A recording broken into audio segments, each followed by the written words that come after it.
Habang papalapit na ang trade deadline, si DeJounte Murray ang isa sa tinatarget ngayon ng mga teams na makuha. 20 points per game, minimal contract din, hindi ganong kataas, kaya hindi mabigat yon sa mga teams.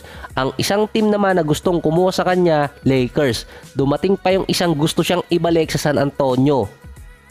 Ang nakuha ng Spurs sa trade na yon kay Murray papuntang Atlanta Hawks, multiple first round pick at si Danilo Gallinari na binitawan din naman agad nila. Ang rason ni Coach Greg ay magtatangking sila nun, kaya binigyan niya ng magandang pwesto si Murray para sa kontrata at dito nga yun sa Atlanta.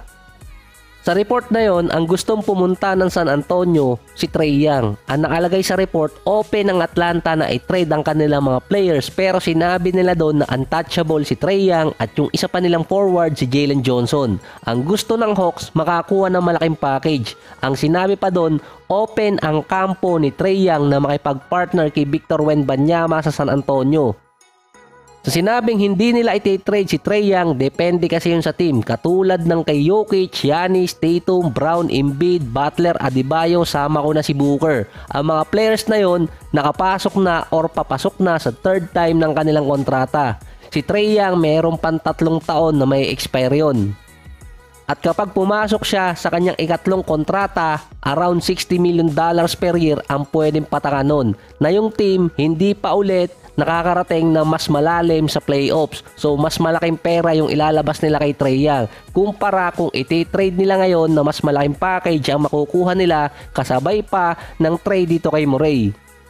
Ang sinabi naman doon, kahit gustuhin ni Trae Young na magpa-trade sa San Antonio, ay kung gugustuhin ba siya ni Coach Greg, isang point guard na defensive liability. Sa $40 million pataas na kontrata ni Trae Young, mababa kasi siya sa Moneyball, stats via contract. Meron siyang 27 points, 3 rebounds, 11 assists at 1 steal.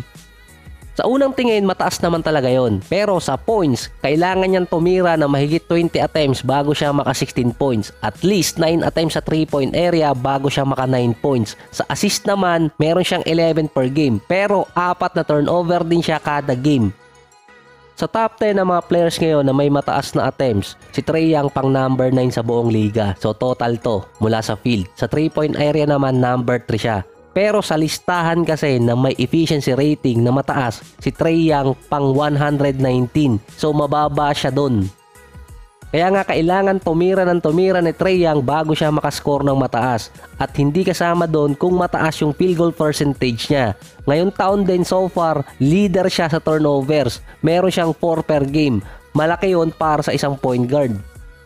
Kung sakali namang matuloy pa rin na mapunta nga si Trae Young sa San Antonio, at least may assurance naman si Wembanyama na mapapasahan ng bola. At kung sakali sa stats nasa San Antonio, yung assist leader, turnover leader, at yung possible future leader sa blocks.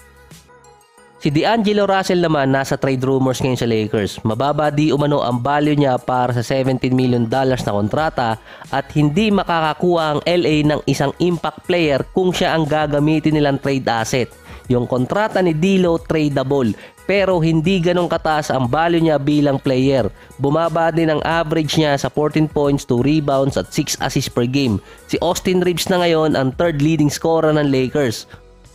Doble kasi ang value nitong si Austin Reeves sa trade market kung ikukumpara mo dito kay D'Angelo. Nung tinanong naman si D'Angelo kung apektado ba siya sa mga trade rumors ngayon kaya nagkaroon din ng impact sa game niya, ang sinagot niya doon wala. Since December na malagay siya sa trade rumors na sinabi naman ng Lakers noon hindi siya iti-trade, naging inconsistent si D'Lo. Base pa sa kanya, business kasi yung NBA at alam niya ang posible mangyari. Wala siyang control doon, kaya professional pa rin siya kahit make or miss yung mga tira niya sa game. Si Coach Darvin Ham naman, lumapit kina LeBron at Anthony Davis kung kailangan ba nilang ibangko si D'Lo. Sumagot yung dalawa na dapat na. Kaya since November 23, off the bench na si D'Lo at ang nilagay nila sa starting 5 si Austin Reeves. Kaya doon lalong bumaba ang value ni D'Angelo bago yung deadline.